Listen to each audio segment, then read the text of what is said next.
This week on the Digital Marketing Scoop, we're talking about how to build your digital marketing strategy. Hey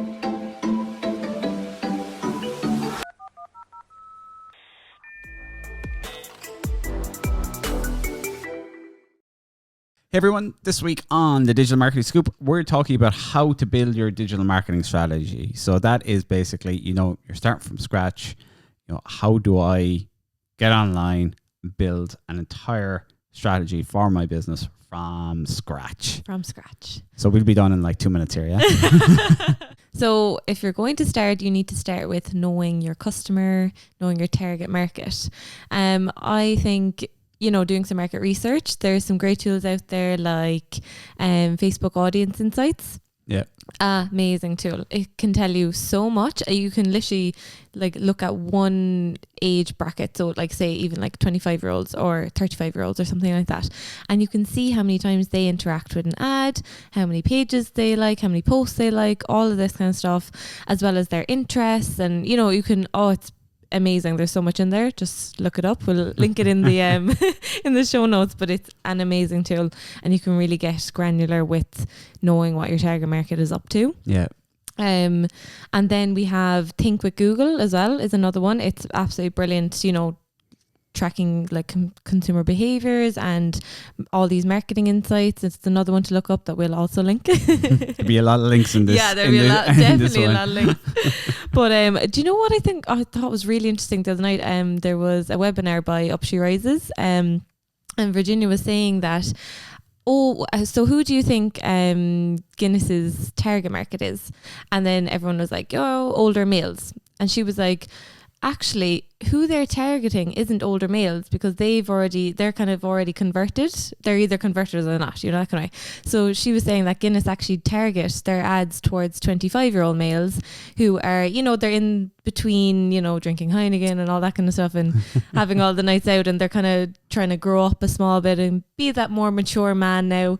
So she was saying that all the ads are actually targeted towards that. So it's actually a really interesting concept. I remember Kim O'Mahony when she was on once actually talking about that as well, actually. Yeah. It's just very interesting because you can have your consumer, but then your ads mightn't actually need to target those consumers. It might need to target a different market that you're trying to get in to build your brand for the future. Yeah, exactly. Another good place to look as well is Google Trends. Whatever product or service you're offering, to see the trend in that market. Yes. Is it growing? Is it declining? Which way is it going? So Google Trends is a really handy tool for that as well. Yeah. But obviously, no matter what business you're in, you need to understand your customer. You need to know their pain points, the problems you're solving for them. Yeah. That's obvious, and that goes whether you're doing digital marketing or any other type of marketing. So understanding your customer, and generally the person who understands the customer best, the person who's interacting with them all the time, you're solving their problems, what their problems are. So if you can then translate that into the online world and solve their problems, then you're going to be very successful.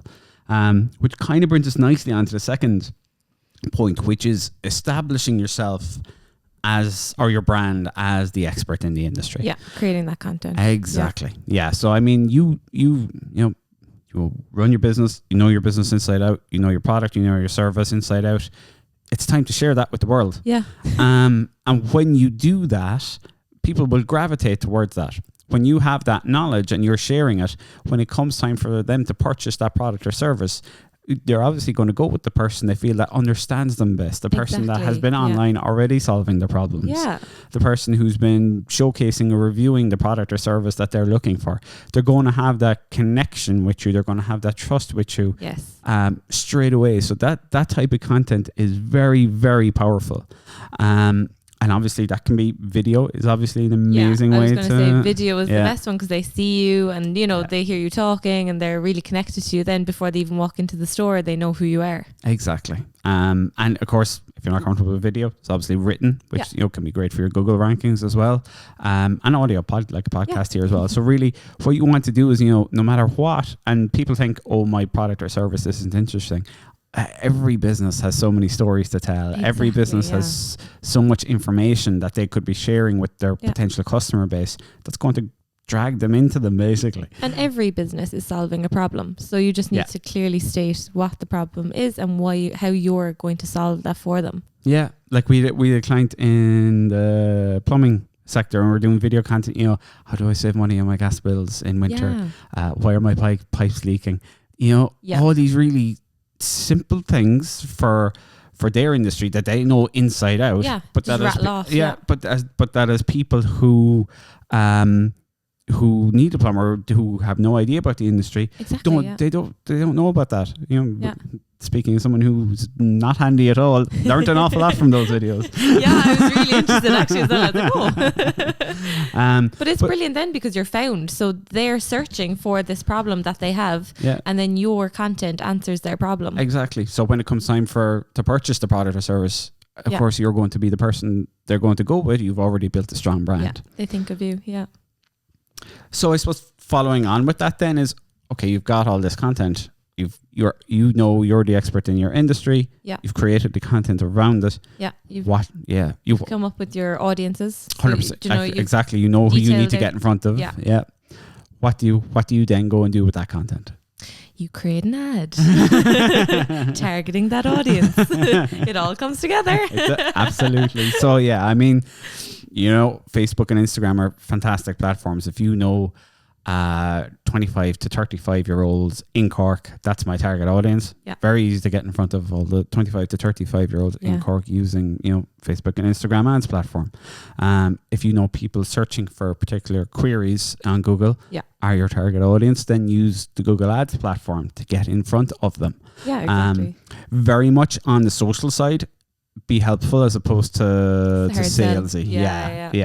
Definitely. So I think that is really a great place to establish yourself as the expert. Put out the really good content that you know your audience is going to enjoy, and that you're going to solve problems for them and help them. Yeah. Down the funnel, absolutely, you can be that bit more salesy, but certainly you can have your Google Shopping and your Facebook catalogs and all of that kind of stuff. Exactly. Once they've been kind of filtered into a, say, like once the remarketing. Once you've built a rapport with them. Exactly. You're not, you know, we always use the analogy of, I think we did in the previous LinkedIn podcast of, you know, going for the sale straight away is like walking into a pub and asking the first person you see to marry you. So yeah, you have to build your, you know, use your content to build that rapport with people, build your brand, funnel them down. Use and share your expertise. I mean, that's really what it's all about. Yeah, I think some people are afraid of, oh no, I don't want to tell them how we do it. I just want them to ask us to do it. Yeah. But the content is already there. Like Google has every answer in the world by now. If you want to go and set up a Google Shopping campaign, go into YouTube and type in how to set up a Google Shopping campaign. But people are still going to come to click because they don't have time, or they need us, you know, just to handle it properly. And that goes for every business. I mean, you look at a resource like YouTube. You can you want to learn to do anything now. Anything. You can, which is absolutely amazing. Yeah, but people don't have the time, or they don't. They just still don't understand after the video. They're a bit confused. They're like, what? And they might make a mistake, and then they can't fix it. So it's just about being found, like giving that information. Yeah. Don't be afraid to share your knowledge. Like. Yeah, exactly. Because then they'll trust you, and they may not even use the knowledge. They'll just be like, okay, they know how to do it. Perfect. They can sort it for me. 100%.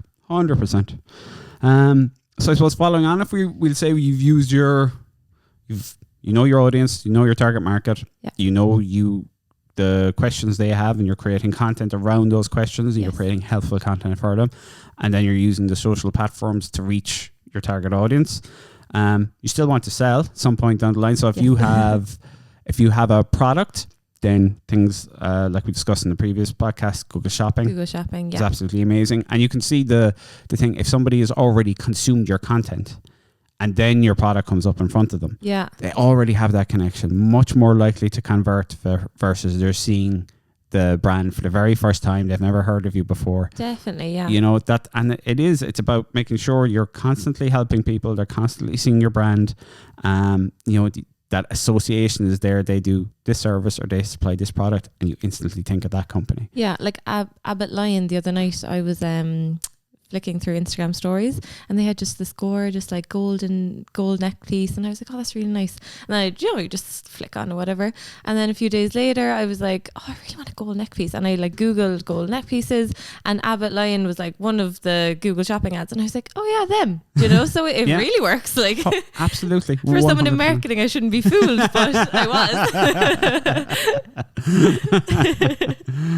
and that obviously that builds up over time, all that sharing of content. It just establishes you as the experts. That's who you went to. Why? Because you saw them before as well. I just remember the pretty, just a girl just walking along with this. Like, they weren't trying to sell to me at all. They were just getting that brand recognition in. Yeah.